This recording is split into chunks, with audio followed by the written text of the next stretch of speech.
So we live in a day and age where the phrase Black Lives Matter can be found painted in huge gigantic letters over a busy road. It can pop up on the screen of a popular video game. It can even be found on church billboards and on church websites. So riddle me this. How is it that with all this increased awareness heightened daily by mainstream media, why is it that a group of Black people are increasingly facing social backlash when they go public with their beliefs? Race traitor, bootlicker, Uncle Tom, these are just a few of the derogatory words used by some to describe Black people brave enough to go public with their conservative views. Even Joe Biden, currently running as a candidate in the US 2020 election, proclaimed that if you are Black and even still considering voting for Trump, then you ain't Black. It makes me laugh every time I hear that. How backwards is it that a white politician can bend down on one knee to symbolically support the Black Lives Matter movement just weeks after stating that Black lives are not actually Black lives if they take the time to make an informed decision about something so important as who to vote for to lead their country? Honestly, far illogical statements like Biden's are beginning to surprise me less and less these days. That's why it was no surprise when a man named Jordan reached out to me on Facebook for advice on how to come out as a Black conservative. Yes, that's a thing now. Jordan, who resides in the Vancouver, BC area, is tired of keeping quiet about his political views, especially since he makes the effort to treat those who oppose his views with love and respect. I decided to extend an invitation for Jordan to go public as a conservative during a Rebel News interview. I'm not sure I can think of a better way to do so. Can you guys? Let's watch and see how Jordan did.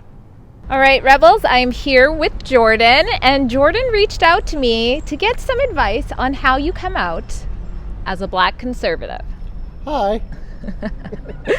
First question, I think we got to go there. Were you raised as a conservative? Did you always identify as a conservative? No, I did not. I was actually a member of the Liberal Party and attended their policy convention in 2013, as well as campaigned for Justin Trudeau in 2015, and I had met him. There's actually a picture of me standing with him on my Facebook that I still keep. So why do you think, why was it a challenge for you to just come on out and be like, I'm conservative, whether it's a Facebook post or whatever?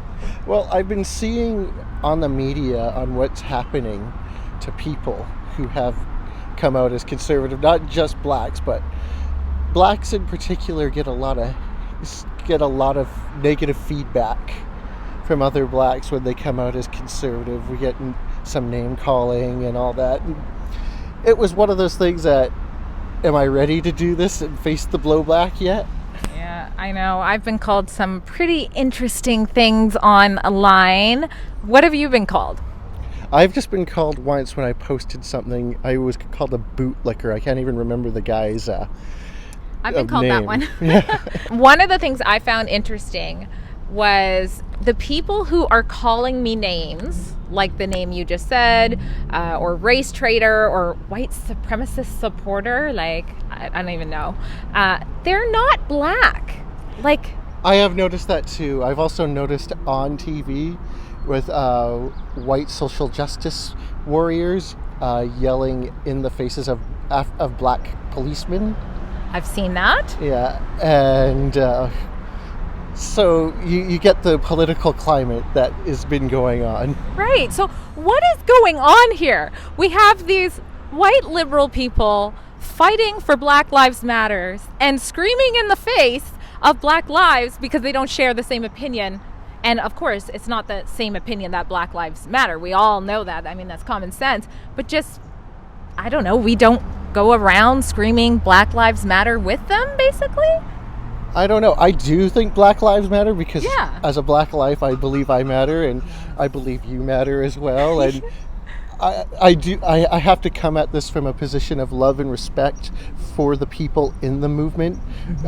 There are people who are genuinely hurt, and They want to express themselves because they feel that they're not being heard.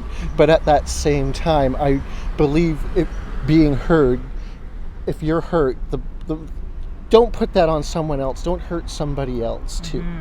Yeah. And that was the big thing with all the recent tragedies I've heard that got almost no media attention. I think it was a black girl in Chicago, or a boy, two black children, well, more than two, but there were two that I saw on the July 4th weekend of two black children dying. I did post one on Facebook, and it almost got no media attention. Yeah. And for me, those black lives really mattered.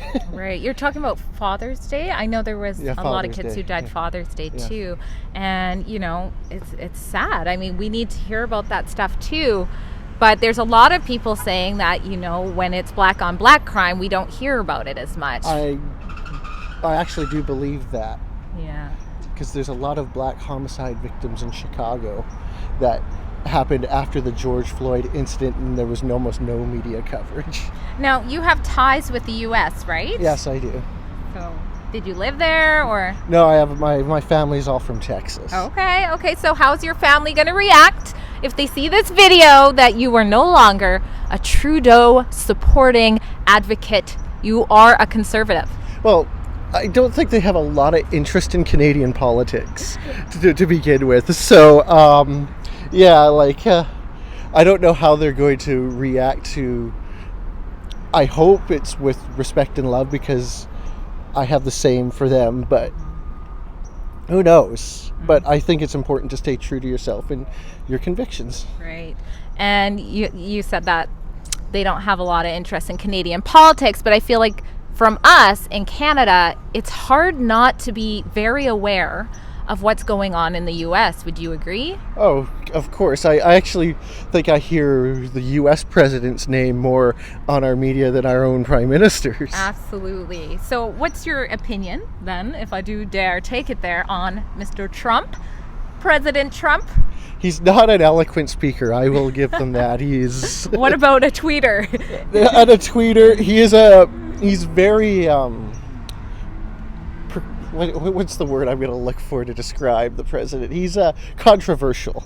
He's a very polarizing figure within the United States. That being said, with the current situation going on in the world, I don't really feel that he is the big problem facing the United States or race relations in the United States. These things have been cooking up. I mean, race relations were at their worst under Obama. Yeah. So try saying that to a liberal. Have you ever tried?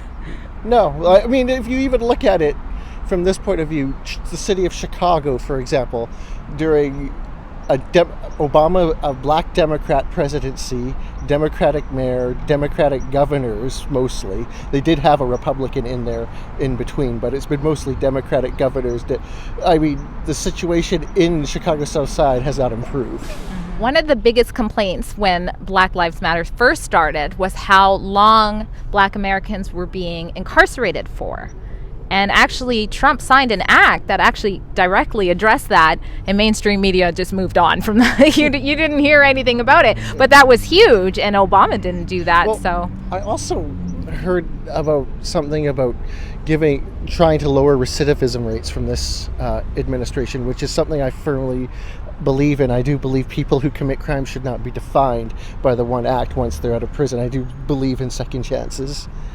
And it's something that the current administration has done. So I give kudos to them where it is due. What do you have to say to people who are on the other side of it, just trying to live their life, being a black conservative, but are kind of scared to talk about it?